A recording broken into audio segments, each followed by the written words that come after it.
Hello friends, and welcome back to the channel.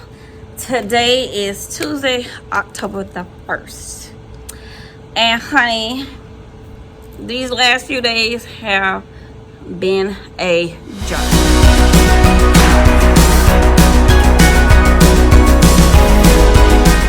Okay, so we have not been to school since last Wednesday because Hurricane Helene came through like a hurricane.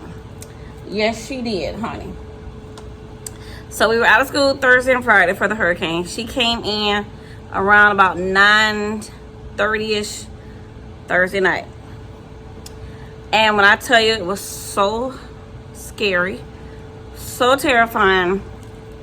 But at the same time, I wasn't really worried because I was praying and I know God was going to answer my prayers. I know He heard my prayers. And he saw us through. He saw us through. I live in a mobile home. Most people in my area live in mobile homes. So I was really praying for all of us that lived in mobile homes, that we would be safe and secure, because a lot of people, they do not evacuate. And I think nobody was expecting for her to be a category 4. She was a category 4. But the only damage I had was the skirting around my mobile home. Was blown out, not completely off, but you know, it's all jumbled up, messed up. Other than that, nothing. So when the hurricane came in, my husband, he was sitting up at the window and he was like, babe, if the house starts shaking, then we need to go into your office. So he turned my closet that's in my bathroom, he turned that into a office for me, a cloffice. So, and then when the kids left, we turned one of their bedrooms into my walk-in closet. So I was like, okay, but I went on in there anyway. I went in there anyway because just hearing the wind, how hard it was blowing, it was nerve-wracking. So I went on ahead and went in the cloffice and I was in there praying. I was playing a game, and I was just mindlessly playing one of the little games on the phone, because that's the only thing I could do on the phone anyway. The phone has no service, none. But the whole time I was just like mindlessly playing the game, I was praying, and I was praying specific things I was praying for, and God, he did it.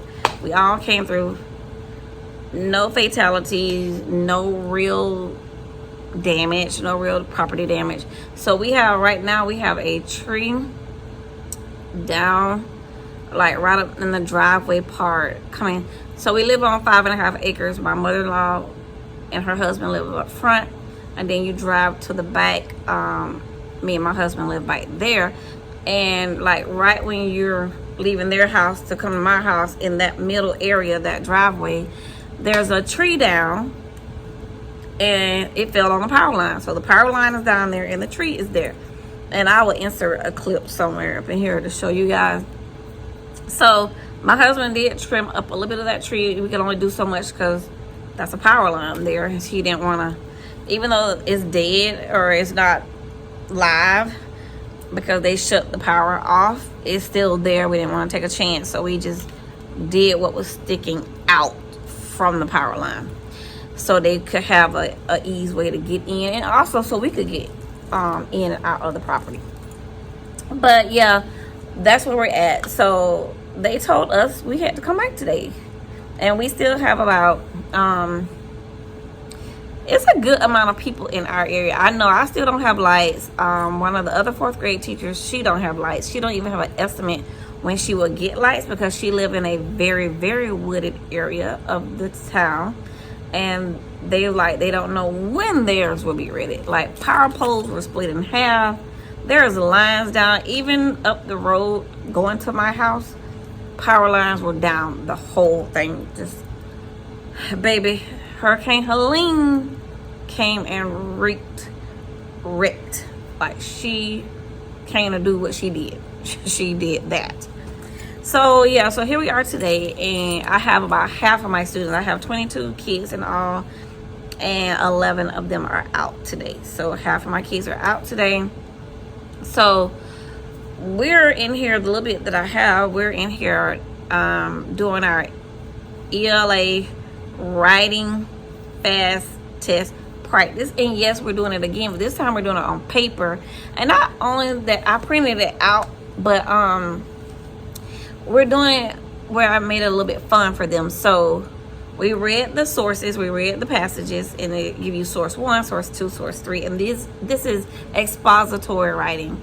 So when I read it to them, let me get it so I can read it to you all as well. They're at lunch right now. So, all right. The passage is, I'm going to read the writing prompt to you. So the writing prompt says, write an informative essay, and these are expository essays. Expository are informational essays. Write an informative essay about the effects wild animals and humans have on each other when they live in the same area. Use information from the passages in your essay. I stress to them the importance of using information from the passages. Don't just go making up your own stuff. And one of our groups did that. So that's why we're practicing. We're practicing because practice makes perfect. If we would never practice this, they would have definitely been using their own words instead of things. And you're supposed to use your own words, but I'm talking about like your own. They added stuff. Like they didn't use what was in the passages. So it says, manage your time carefully so that you can read the passages, plan your responses, write your responses, and revise and edit your responses. Be sure to include an introduction, information from the passages as support, and a conclusion that is related to the information presented. Your response should be in the form of a multi-paragraph essay. Write your response in the space provided. Okay, so what I did was, we got 5 little small groups here. 4. We got 4 small groups. So the first group, they did the introduction paragraph. And we talked about doing hooks for your introduction. A catchy little hook. Like, ding dong, do you hear the doorbell ringing?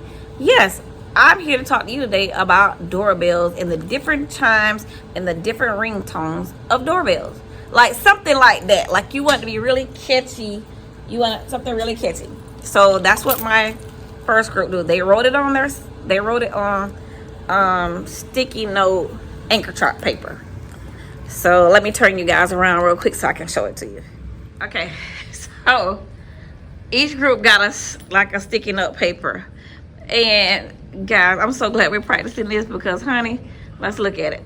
So they did the introduction. Did you know coyotes are more often in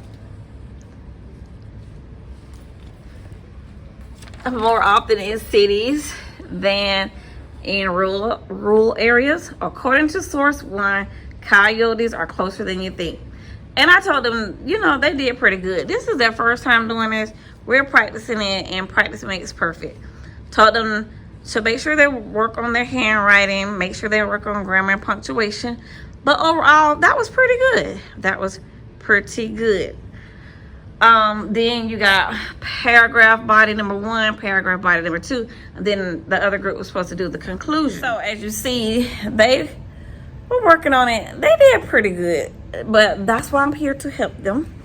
To do real good, to do excellent. So I do have another NEFEC training for writing. It'll be part 2, and that's October the 9th.